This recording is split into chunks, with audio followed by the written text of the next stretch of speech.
Hello, I'm Claire and welcome to my channel. So today's video is going to be my January perfume tray. Clearly January has already begun, so I have already been wearing these, but really I picked these out on the 1st and I was just excited to start the brand new year.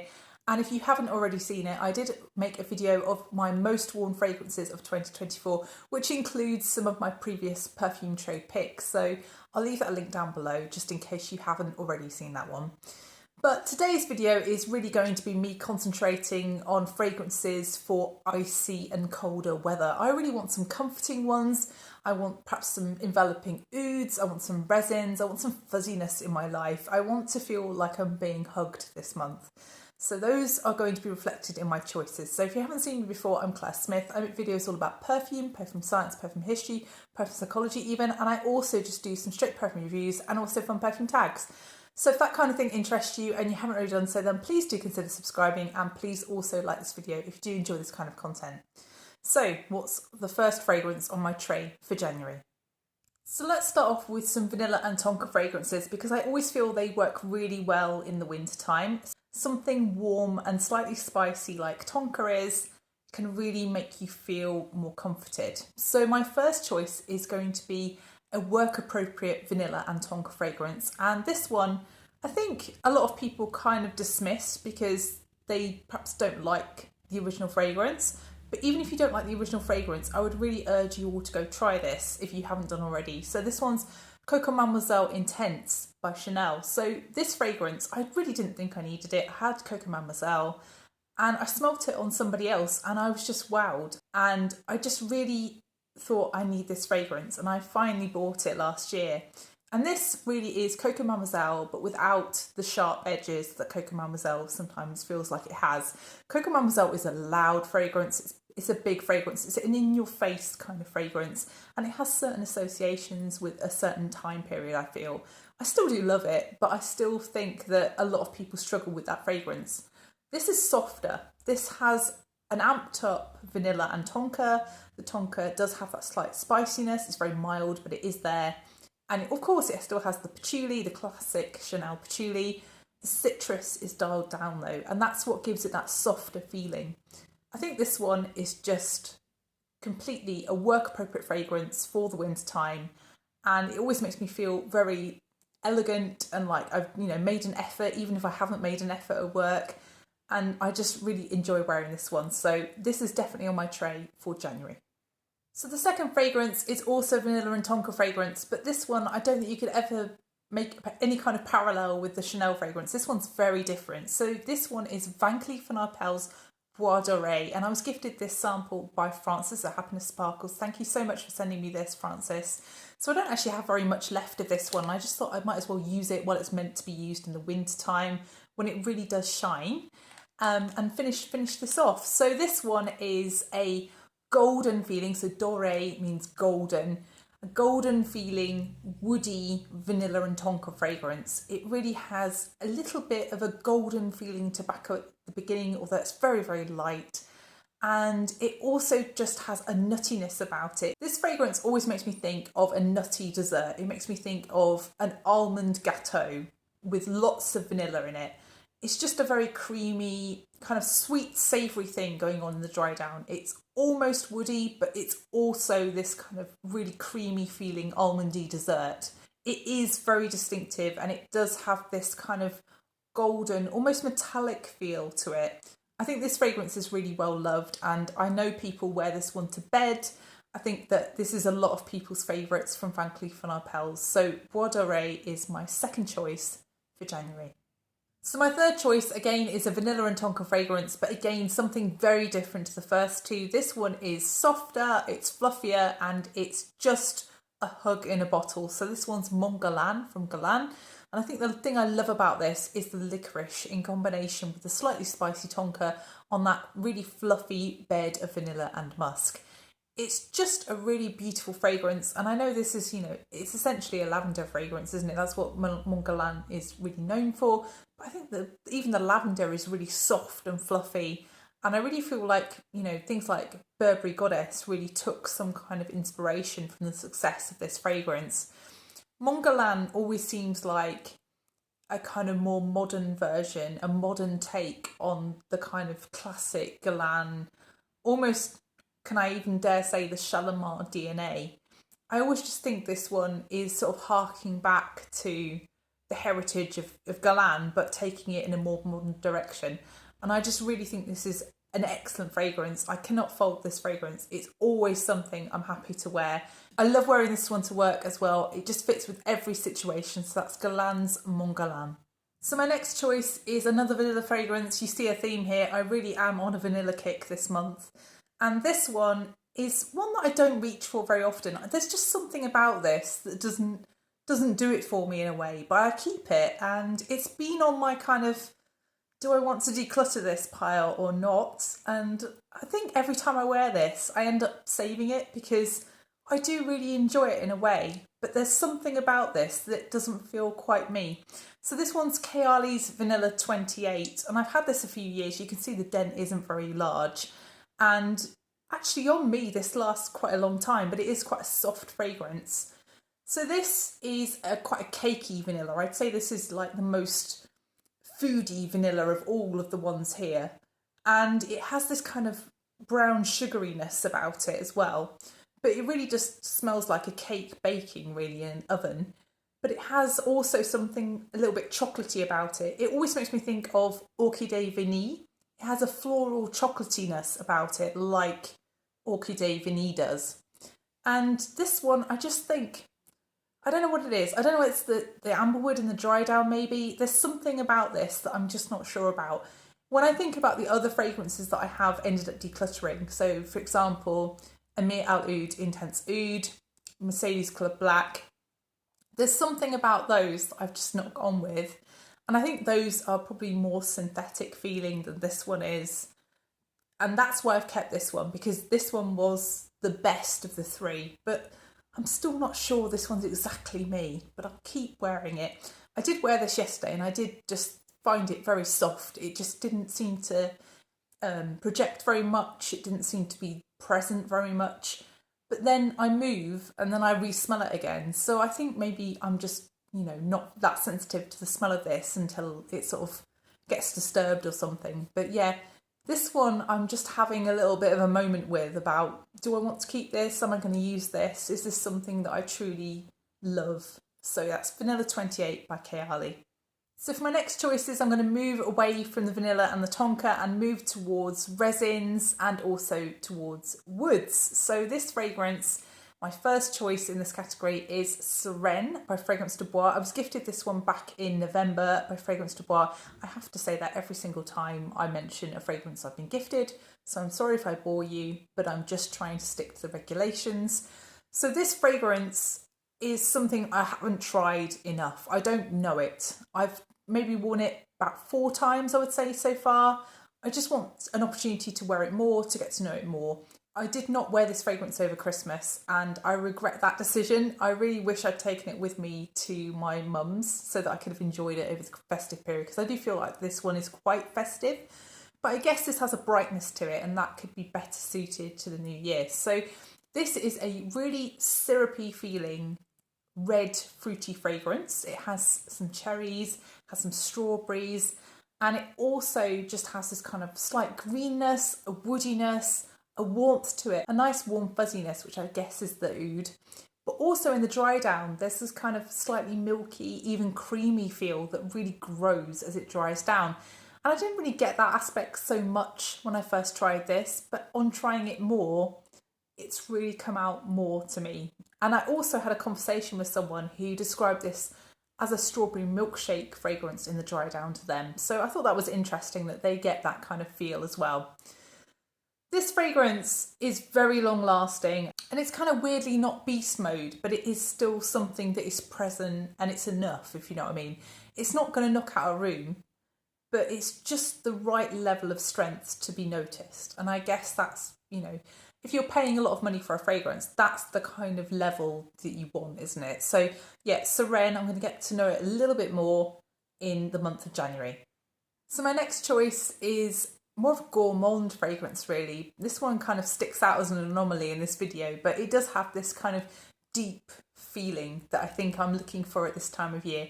This one is Ylang Espresso and it's by Floral Street. So I'm just kind of on this kick of trying to finish off the remnants in the bottles that I have, and this one doesn't have very much left in it. So I just thought I'd put it on my tray for this month. But also, this is a great fragrance in the really cold weather. I love wearing this when it's snowy and cold.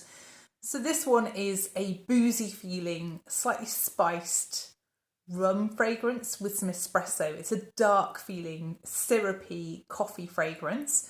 But also, as this dries down, the coffee feeling fades a little bit and you get some more florals, so some ylang ylang, and there's also some rose. It's a boozy, syrupy rose really in the dry down. It's just really kind of creamy, it's dessert-like, but it's also grown up. It's a grown-up gourmand fragrance. I absolutely love this one. It always makes me think of it like espresso martinis as well. When you drink those, that kind of really boozy feel you get at the beginning. I just think this fragrance is really fun, and I'm going to wear this one weekend, I feel. So that's Ylang Ylang Espresso by Floral Street.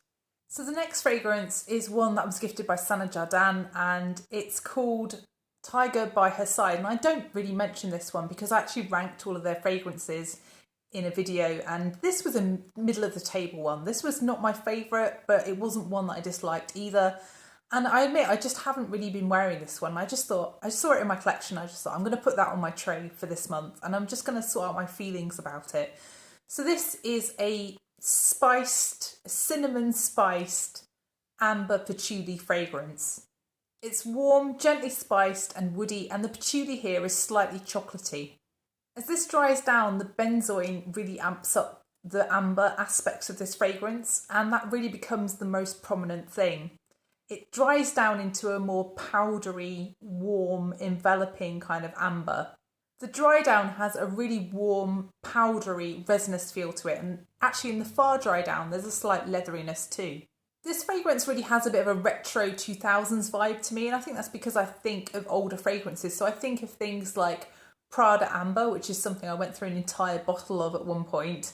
And I think it's just a time in my life and maybe a bit of a closed chapter. And that's why this one perhaps doesn't attract me quite so much. I'm not saying they're exactly the same, but they do have vibes of each other. I also think of Coromandel with this one a little bit. But this is just a warmer, more ambery fragrance than both of those, I think. I think it's got a slightly different feeling to it. It's not quite as powdery as something like Prada Amber. I think if you appreciate Coromandel, if you appreciate Prada Amber, but you want something with a more of a Coca-Cola-y feeling style amber almost, then this might be a fragrance to check out. I think I just need to suss out my feelings on this one because this is one of Jardin's best sellers and I just want to understand exactly why that is. So that's Tiger by Her Side by Jardin. So next, I'm going to move on to an incense fragrance, and this one really stands out because it's a savoury feeling incense fragrance. So this one's called Basilica and it's by Milano Fragranze.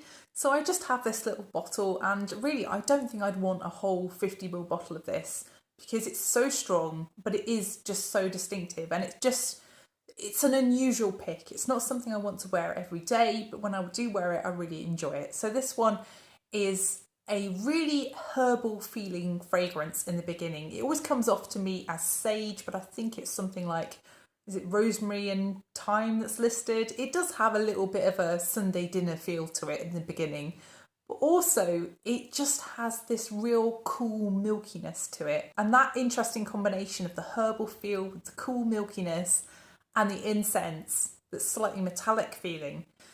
This one is just so distinctive, so weird, and I just really enjoy it. So that's why it's on my tray for January. But also, I just think this one really stands up to the cold weather. The incense just gives you that kind of enveloped feel that I'm looking for this time of year. Really distinctive, really weird, and I'm looking forward to it. So that's Basilica by Milano Fragranze. So my final selections for January are going to be two of my Christmas presents, and the first one was from John at Scented Snowdrops. He actually bought me Lush's 29 High Street, and I was so excited to get this one because I'd been going to Lush stores and trying this one over and over again, and I was really just very taken with it, and I hadn't bought it, but I was going to get it in January, so it was lovely of him to get this for me. This one is literally a Lush bath bomb in a fragrance. It opens with a really kind of lemony, citrusy feel to me. It smells really bright yellow. It also smells bright green somehow to me as well. It's really jewel toned if I were going to describe this in fragrance colours. It smells almost like, you know, like sweets almost. But this also has that kind of bath bomb texture to it. It definitely has that kind of slight graininess, but it's not a graininess that I associate with fragrances I don't like. I really do like the texture in this fragrance. I think it's inventive. This has a slight soapiness to it, but I wouldn't ever describe this as a soapy fragrance. I think it's just because I associate the smells in Lush with soap. It also is quite floral. It has definitely some ylang ylang, definitely some jasmine. The jasmine is slightly indolic feeling. It's almost slightly animalic, this fragrance, in a way, in the dry down.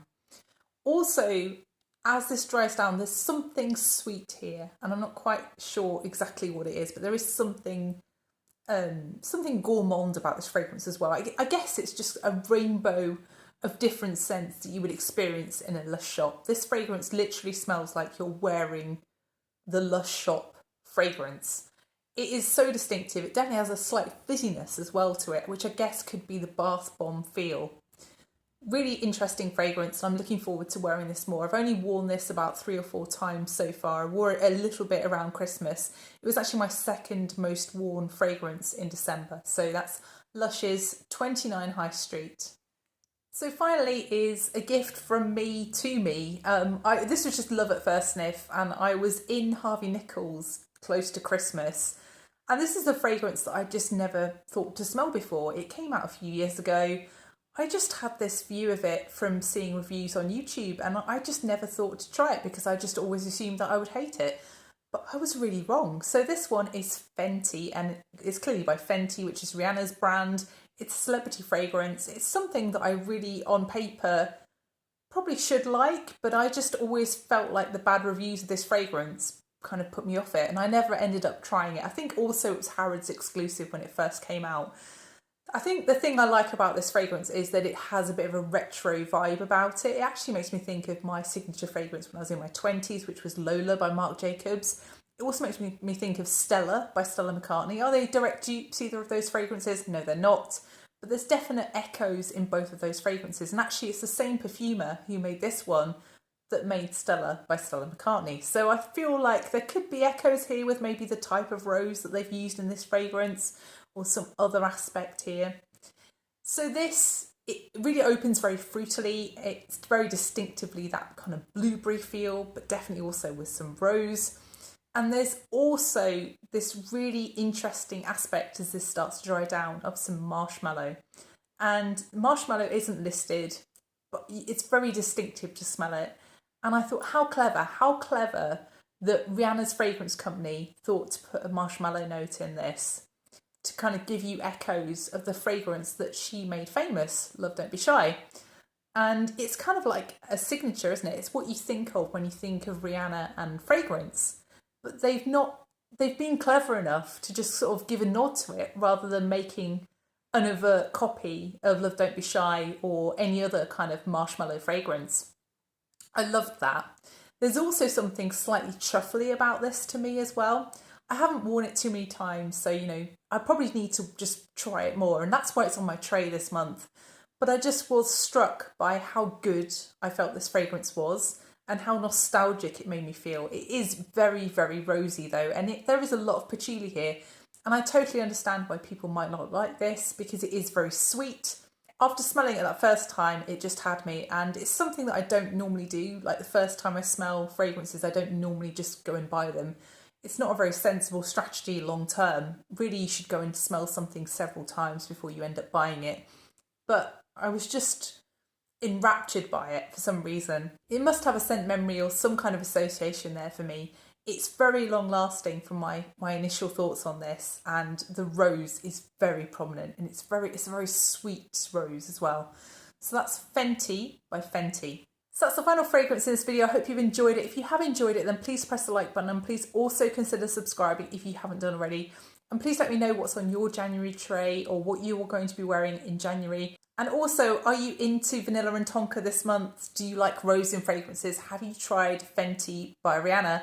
I'd be really interested to know your thoughts on that fragrance because I know it's divisive. So thank you so much for watching, and I'll see you in the next one. Bye.